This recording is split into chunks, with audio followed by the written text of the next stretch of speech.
Pois bem, o diretor-geral da Polícia Federal falou numa entrevista que seria o relatório final aí em dezembro, e depois falou numa outra entrevista que sairia um relatório parcial em dezembro. Depois ele não falou mais nada.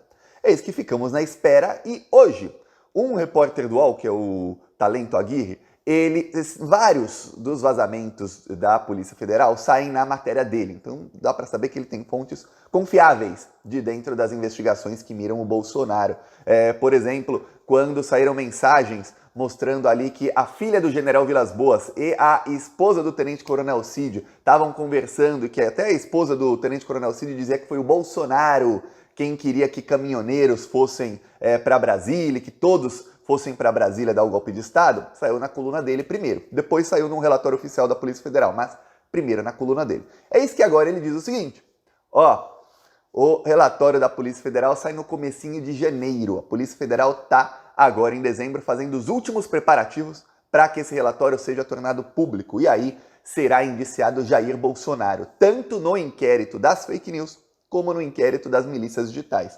Eu venho falando aqui, faz muito tempo, faz anos que eu venho falando aqui que o Alexandre de Moraes esperaria o novo presidente. Na época que eu comecei a falar isso, nem sabíamos que seria o Lula. Eu já falava que o Lula seria candidato, seria eleito, mas o Lula ainda estava inelegível na época. Muita gente não acreditava que daria tudo certo como deu certo. Eu já falava, vai dar certo. Pois bem, eu falava, o Alexandre de Moraes não vai finalizar esses inquéritos. Primeiro, não vai finalizar enquanto o Bolsonaro for presidente. Segundo, não vai finalizar enquanto Augusto Aras estiver na Procuradoria-Geral da República, a não ser que o Augusto Aras, quando vem o novo governo, dê uma guinada da água para o vinho, coisa que não aconteceu muito. Ele até deu uma guinada em alguns momentos, mas não muito. Então ele esperou o Lula indicar o seu Procurador-Geral da República, o que demorou. Mas para o Alexandre saiu perfeito, porque o Lula indicou justamente quem o Alexandre queria.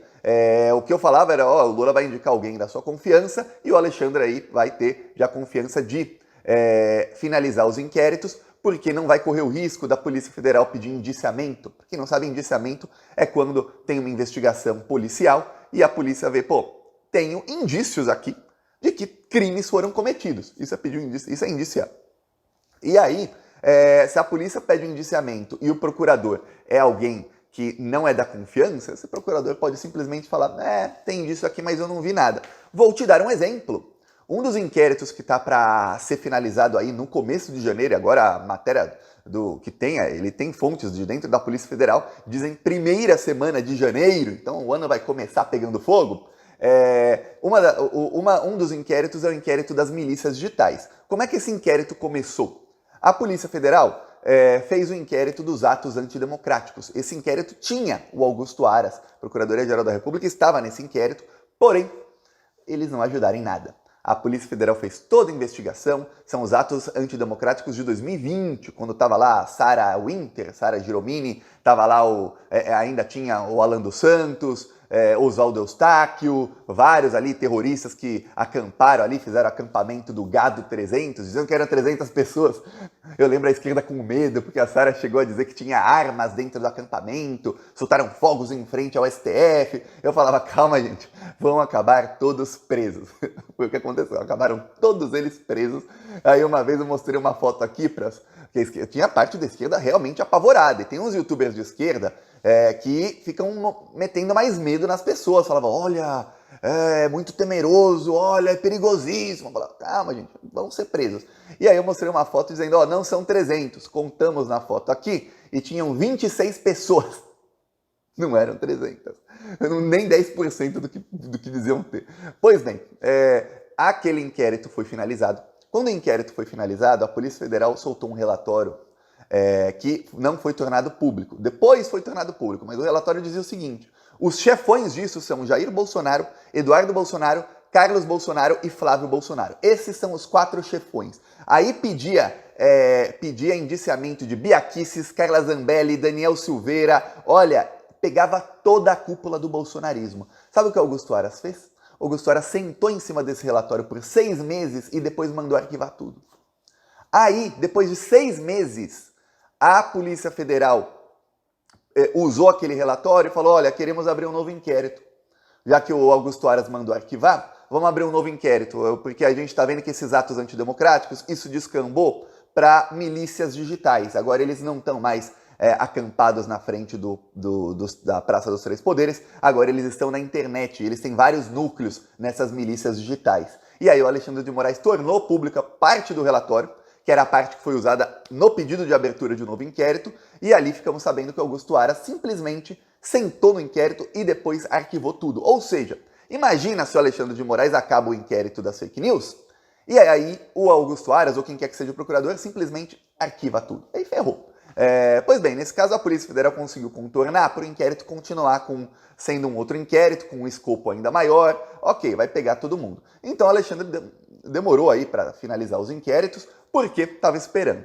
Saiu melhor do que encomendado, porque até então se imaginava, o Lula vai colocar alguém da sua confiança.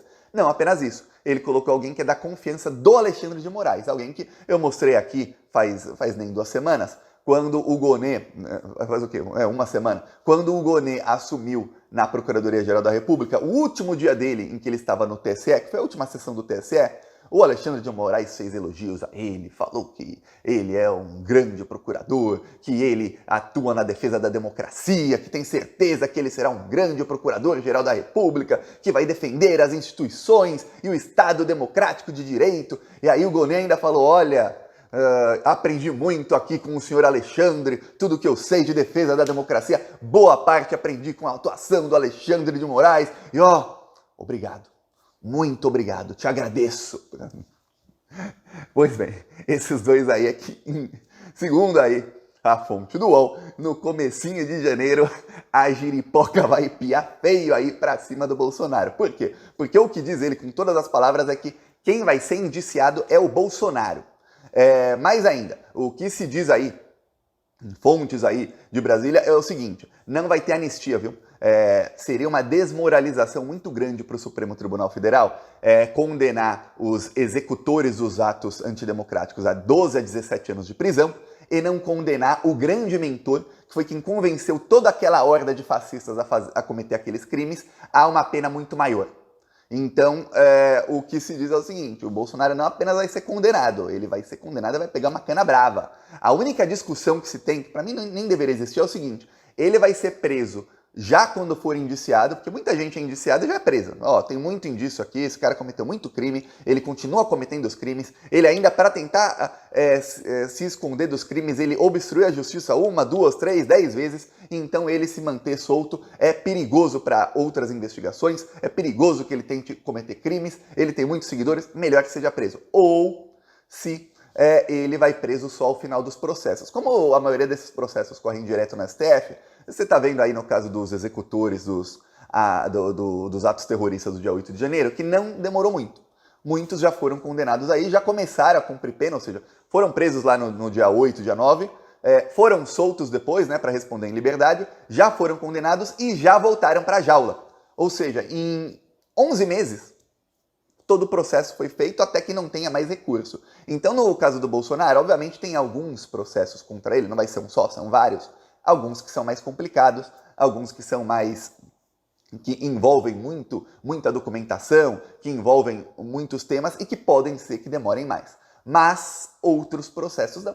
Há alguns contra o Bolsonaro que são bem simples. O caso do cartão de vacinação, ele pode pegar 30 anos nessa aí. São as penas. Não vai pegar 30, viu? Você sabe, não vai pegar 30. Mas é a pena máxima. Pode ser que pegue 10, 12, 13. Pegando mais de 4 já vai para a jaula. O que acontece? Esse caso é muito simples, tem muita prova, todo mundo ali confessou o crime ou parcialmente ou totalmente, tem gente que está presa até agora, o único que foi solto disso aí foi o Tenente Coronel Cid, porque ele delatou. Lembremos, a delação do Tenente Coronel Cid está no inquérito das milícias digitais, e aí o que diz o repórter do UOL é o que eu cheguei a dizer aqui, só que eu não tinha a fonte lá de dentro da Polícia Federal que tem o UOL, ninguém me disse com essas palavras, foi atrasado esse relatório que sairia em dezembro, porque a delação do Tenente Coronel Cid tinha muitos pontos que precisavam de diligências da Polícia Federal. Para quem não sabe, diligência é uma quebra de sigilo, uma operação de busca e apreensão. Pelo que eu vi, busca e apreensão não foi feita faz tempo, mas quebras de sigilo, pedidos que são feitos ao FBI, por exemplo, ao governo americano. Essas quebras geralmente demoram, esses pedidos demoram para chegar, então, por conta dessas diligências, atrasou tudo. Imagino eu, e aí não falaram, mas imagino eu que seja por conta da demora que teve, não só para fazer o pedido, porque cada dia vinha informação nova e a polícia descobria coisas novas, mas também em chegarem os dados que vieram dos Estados Unidos, sobre ali a tentativa de recompra do relógio e tudo mais. Você vê que todos os inquéritos se cruzam e os que devem ser finalizados aí no começo de janeiro são o inquérito das fake news. Esse inquérito das fake news, olha, eu vou falar de fontes seguras. Esse inquérito já está finalizado, praticamente pronto, faz um ano. Faz mais de um ano que esse inquérito já está... Antes do Lula assumir, esse inquérito já estava pronto. Só estavam colocando coisas novas. Era isso. Então, ó, aqui está pronto, tem fato novo, a gente vai adicionando. Mas era isso. Não sei se nos últimos meses saíram fatos novos o suficiente para que atrase aí a entrega do inquérito. Às vezes sim. Mas o que acontece é que já estava finalizado. E aí, isso eu sei de fonte que eu confio, mais de uma pessoa já me disse isso. Está finalizado esse inquérito, vai pegar todo mundo, o inquérito das fake news, vamos lembrar, o grande chefão disso aí é o Bolsonaro, vai pegar o Carlos, vai pegar o Eduardo. Para quem não sabe, muita gente acha, o Eduardo, ele está sempre quietinho. O Eduardo, ele é quem faz o elo das fake news do bolsonarismo com escritórios nos Estados Unidos. Foi ele quem fez o elo do Steve Bannon com a família Bolsonaro. Steve Bannon é aquele super produtor de fake news americano. Ele que fez o Trump ganhar a eleição, ele que fez o Brexit, ele que ajudou muito o Bolsonaro, então ele ajuda a extrema-direita a ganhar eleições. Vai dar tudo errado para eles e nós venceremos. Vencemos e está chegando o momento de ver a prisão desses bandidos. Peço a inscrição novamente. Falou!